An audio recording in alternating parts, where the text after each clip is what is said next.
There's a video of the 2015 little guy tag, teardrop camper. Just gonna do a quick walk around, talk about it and some of the features. Here you can see the outside. It's very good shape. Last summer, put on brand new tires and maybe drove it under 100 miles since those tires have been put on there, so they are in very good shape. Here's the back. I'll open it up.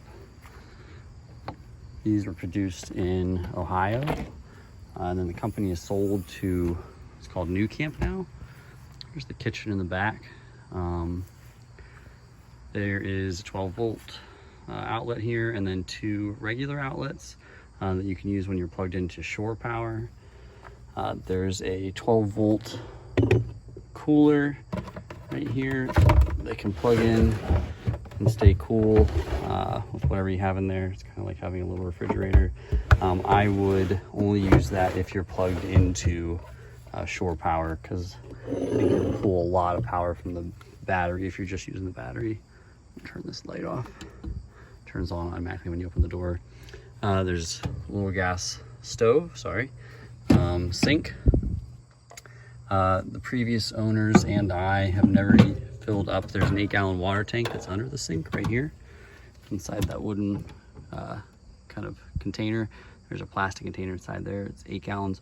They never used it. I've never used it. There's a water pump, so when you're plugged in, you can flip this little black switch above the faucet and the water will pump.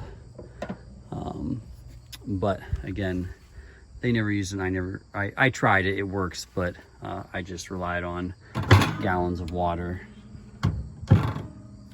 Go around to the side. This is actually where all the hookups are, so if you want to fill up the water tank, you just open this, you pour water into the water tank.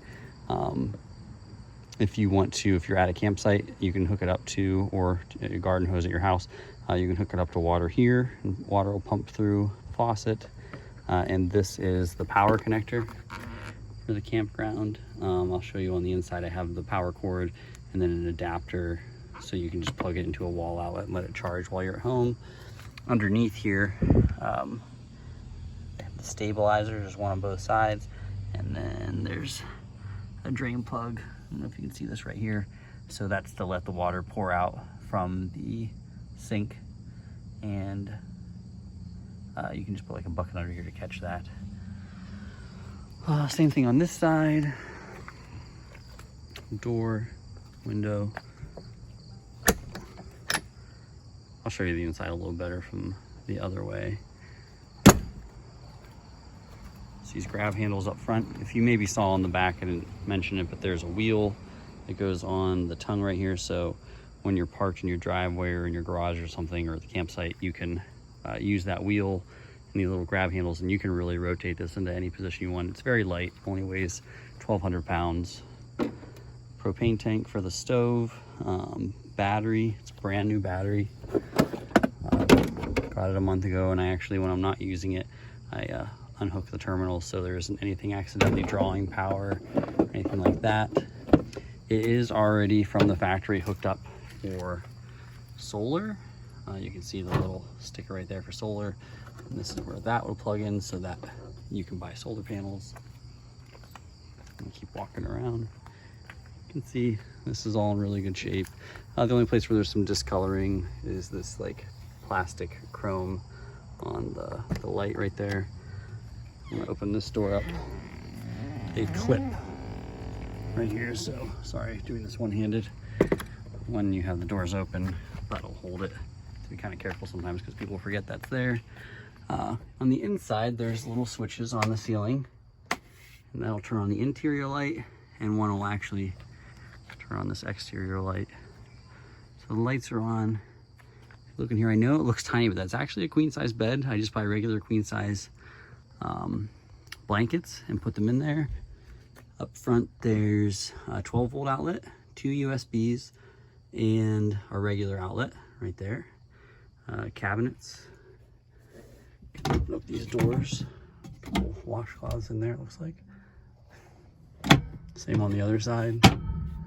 That over there is the fuse box, and I have some extra fuses kind of stored up here on this shelf that's above the bed. If you look back here, the previous owner had put this in. It's just a surge protector, and it's hooked up, I think, to another plug in the front and just runs under there. This is storage. You can lift this up and store some things like the headboard. And underneath the mattress, if you lift it up, there's this little, excuse this board, there's this little knob right here.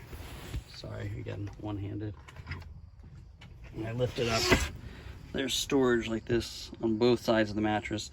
Here's the power cord, so you can plug it in at a campsite. And then I have these two adapters. This one will be so if you're like at home, you can plug it into your garage so you can have power. And this is an adapter in the front at the tongue. There's a 7-pin. If your car isn't equipped with a 7-pin, which will charge it while it's driving, and just has a 4-pin, this will take it from the 7-pin that's already on there and go down to a 4-pin. Oh, the fan up top. It sucks air in or pushes air out, whichever way you want to go. Those fans are pretty good.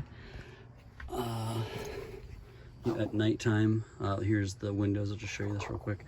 It has this kind of neat thing. There's a blind, and now there's nothing. Or you can do the screen to keep bugs out, or you can put it anywhere you want it.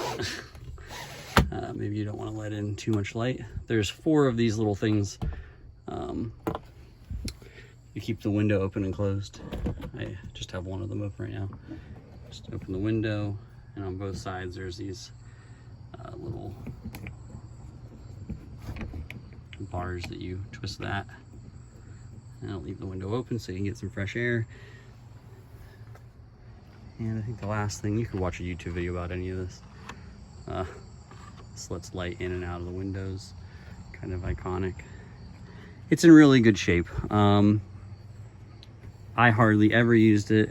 Here's the memory foam mattress I was talking about on top of the regular mattress that's under there. I slept on it 4 times. But like I said, it's in really good shape. I hardly used it. The people before me were an older couple that were really nice. They were just upscaling because they have grandkids that want to go with them now, and they don't like all sharing the queen size bed. And I think even they bought it new in 2015, used it for like 2 years, and then upgraded and let this sit for like a year. And then I have more or less for the past 2 years just let it sit. And I let it sit in my grandma's. She has a pole building, so it was under roof during the winter and for all of this summer. So that's kind of a long video. Just try and get some shots of it so you can see.